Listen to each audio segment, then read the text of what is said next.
Hello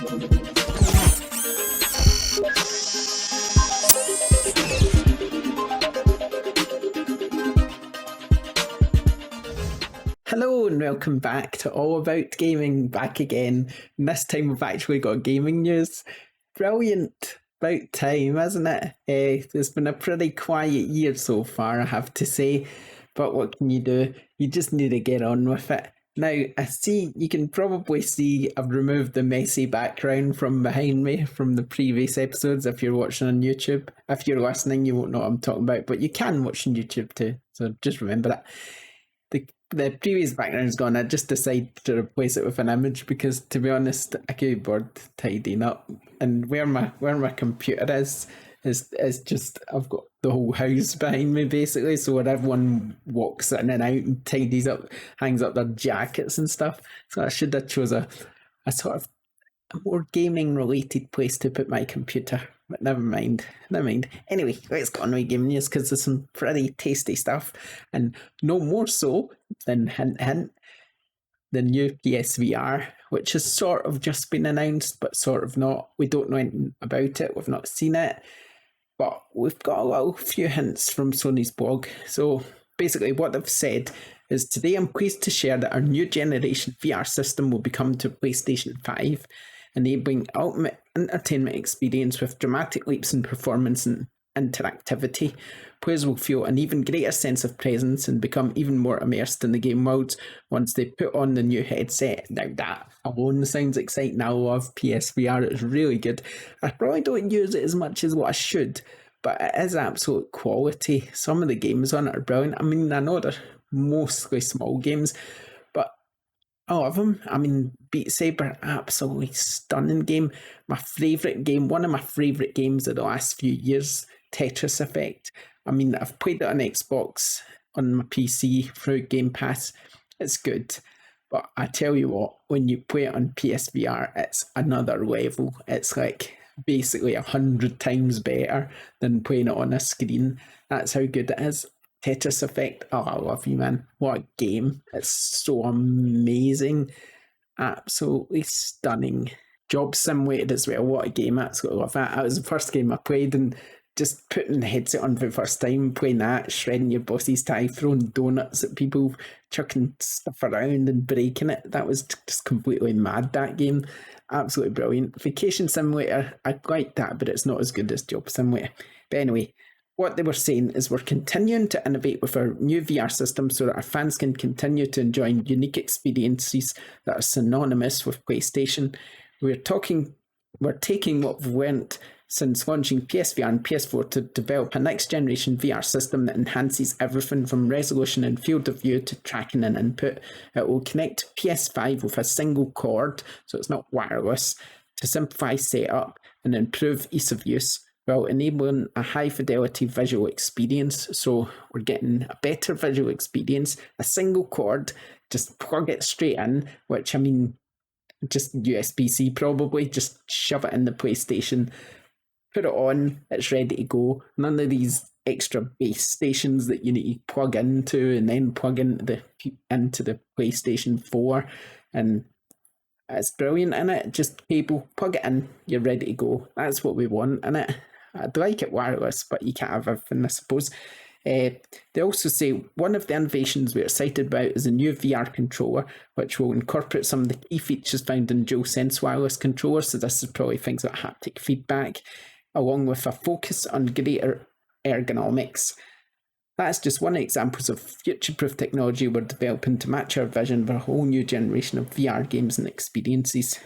There's still a lot of development underway for the new VR system, so it won't be launching in 2021, but we wanted to provide this early update to our fans as the development community has started to work on creating new worlds for you to explore in virtual reality. So in other words, it's not coming this year, but they're already making games for it, so we can probably expect it.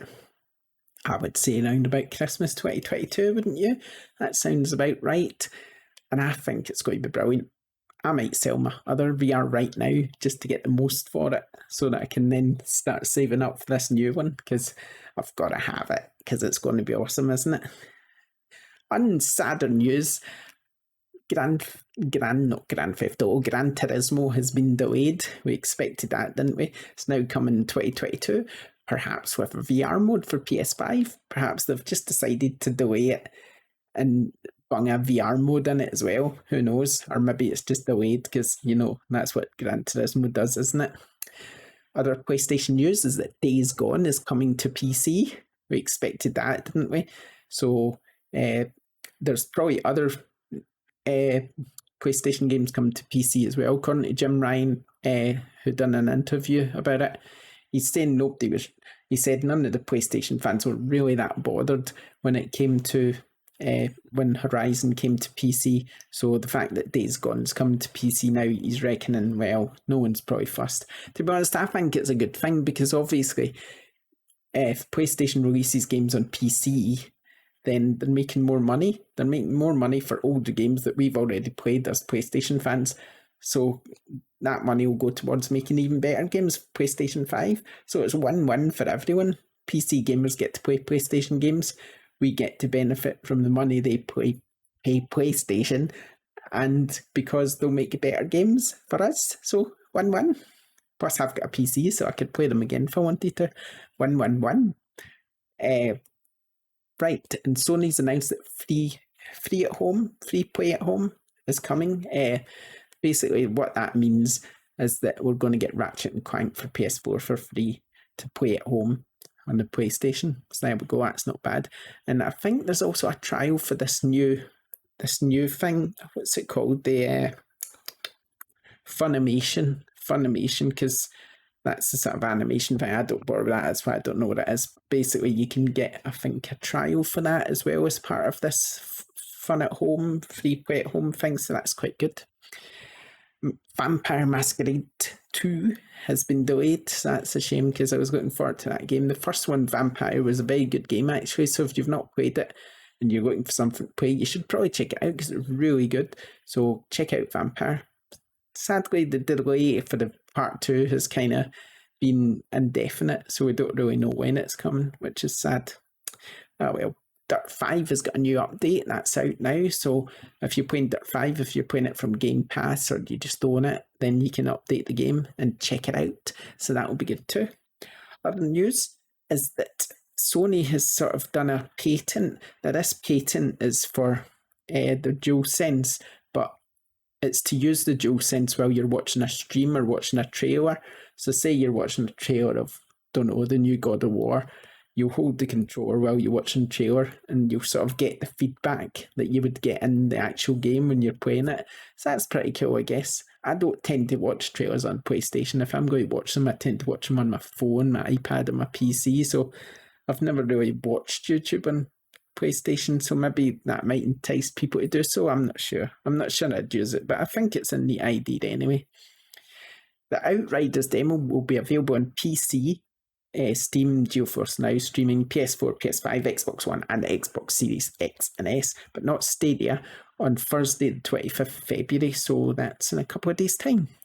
The demo, I think, is around 22 to 24 gigabytes, so it's quite a big download, but if you're looking for something new to check out, then make sure you do it, because obviously there's not a lot going around at the moment, is there? And finally, we've got the gaming charts this week. Super Mario 3D World's number 1, FIFA 21 is number 2, Mario Kart 8 is number 3, Animal Crossing is number 4, and Call of Duty Black Ops is number 5. And the rest of the games is all kind of Switch games as well. So there we go. Okay, right. So let's move on. Right, I have to say, yet again, I've not been playing anything. I'm getting really boring, and I want to say, oh, I've been playing this and I've been playing that, and it's been brilliant. But I just can't really bring myself round to. Nothing's really enticing me at the moment. This normally happens to me about January, February time. I think it's a sort of down after the up of November and December, because obviously you have all these games come out and there's just so many to play, and then I rush through them all, and then I either get fed up, Assassin's Creed Valhalla, or I I've just played them all. I don't really have anything else to play. I don't really like going back, you see, so say for instance, I played Cyberpunk, I completed it. I could go back and play and wander around and do side missions and stuff. But then I moved on and I played Assassin's Creed Valhalla. And then, yeah, that was good. Enjoyed it for a while. And then one day I played 4 hours of it and I'd done nothing. And I thought, oh, I just can't be bored wasting my time. I've played this for 4 hours. I've achieved nothing. I thought to myself. So I left that. And one day I'll go back to it, I'm sure. But I was just a bit like, nah, I can't get back to that. So then I moved on to Control. And I've been playing Control, and that's a good game. I quite like that. But because I was playing that, I won't go back and play Cyberpunk or Assassin's Creed for now because I've kind of moved on. So now I've got a wee bit fed up with Control. I will end up finishing it at some point, but I don't really want to play anything else. The only thing I kind of really want to play is Uncharted. I've not downloaded it yet, but I think if I'm going to go back to anything, it will be that, because I really want to play it. I really want to play it in PlayStation 5.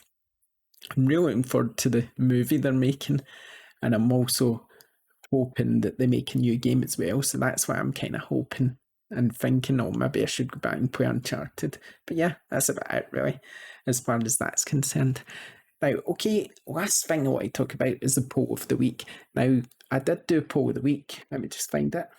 And all I was basically saying in the poll week is, do you think that this year a bunch of games are going to be delayed because of the COVID and obviously the lockdown, people working from home, etc.? Because obviously Gran Turismo has been delayed. So is it? It's just a bit like, well, is everything else going to be delayed? Now, we've had quite a few votes. The poll's not that old. But like I said, do you think many of this year's new games will be delayed due to remote working? 50% said yes, 32% said most likely, and 18% said no. So there are 18% of people who are rather hopeful that it won't be delayed. But let's face it, it's going to happen, isn't it? I mean, sadly, if you look at that Nintendo Direct we had recently, there's not a lot of games there to talk about at all. It's pretty empty. And anything they did announce is probably coming next year. Sony has been kind of coy about games coming out this year. We've got Ratchet & Clank coming, but that's probably been in development for a long time, was practically finished anyway. Same with Horizon, the new Horizon game. That's probably been in development for ages by the sounds of things. So the working from home remote play to finish up games that were basically done anyway is probably possible. But when it comes to games like God of War, which was not mentioned and has probably been delayed into next year, then I think we're going to be seeing a lot of delays. I think God of War won't come out this year. Gran Turismo's already been delayed. I don't really know what games Xbox is working on. Halo, but Halo was already practically finished, so that should come out this year. But we've not heard really anything else coming out halfway from Xbox. Nintendo, bit of a blank slate, barely anything basically. Sony, Ratchet & Clank, Horizon, Xbox, Halo, and as far as I can see, that's about it for now. So, Vampire, delayed. What else is going to get delayed? I think we're going to see so much. I don't think this is going to be a very fruitful year for AAA gaming at all. And it's sad, but it's true. I'm sure it's true. If you agree, comment and let me know what you think. But honestly, I think it's going to be a bit of a depressing year for gaming, which is a shame really, isn't it? But you never know. Maybe we'll get some good stuff. Maybe. But I'm doubtful. What do you think? Let me know. And that's it. That's all I've got to say. That's this week's All About Gaming. Hopefully these episodes will get much longer as we have much more to talk about. But quite frankly, we don't really have a great deal to talk about except the gaming news. It's not really as exciting as I'd hoped. But I'm hopeful that as the episodes go on, it'll get a lot more exciting because we'll have so much to talk about. We'll have so many games to talk about. So if you want to join me in the journey, like, subscribe, and I'll see you next time. Bye.